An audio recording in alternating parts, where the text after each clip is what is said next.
De son côté, Donald Trump a annoncé hier, lui, le lancement prochain de sa propre plateforme de crypto-monnaie. Oui, manière, selon le candidat républicain, de résister face aux élites financières qui essorent les Américains. Ce sont ses mots.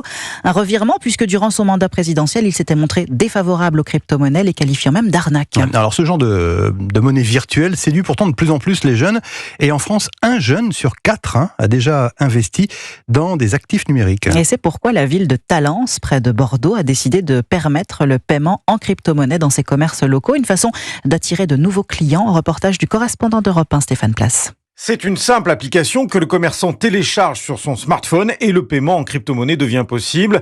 Bertrand Cousin dirige l'agence de développement économique de la ville de Talence. Alors les détenteurs de crypto-monnaie, ils ont un wallet, c'est donc le portefeuille sur lequel ils ont leur argent. Ils vont juste ouvrir leur wallet, ils vont tendre leur téléphone vers le QR code que le commerçant leur tend et ils paieront donc, mettons, une bouteille à 15 € chez un caviste ou une côte de bœuf. Lui, ça lui débite de la crypto, plus la flat tax et les taxes qui concernent la crypto-monnaie, mais ils sont habitués. Et le commerçant, par contre, lui, il reçoit ses 15 € en euros dès le lendemain et surtout sans aucun frais. Un système de paiement que Frédéric Martini a tout de suite adopté. Il dirige l'Alcala, un restaurant italien dans le centre de Talence, une ville qui compte de très nombreux étudiants, 27% de la population à moins de 30 ans. J'ai adhéré de suite à l'idée parce qu'aujourd'hui on a une clientèle aussi très jeune qui est bien sûr sensible à tout ce type de crypto-monnaie. Récemment justement on a eu des jeunes de l'université qui m'ont posé la question quand est-ce qu'on... Donc ça, c'est vrai que ça m'a donné la puce à l'oreille. Pour nous c'est très simple, à l'usage c'est très simple. Aujourd'hui 17 commerces acceptent les paiements en crypto-monnaie. L'objectif est d'en doubler le nombre dès la rentrée. Stéphane Place, Europe 1.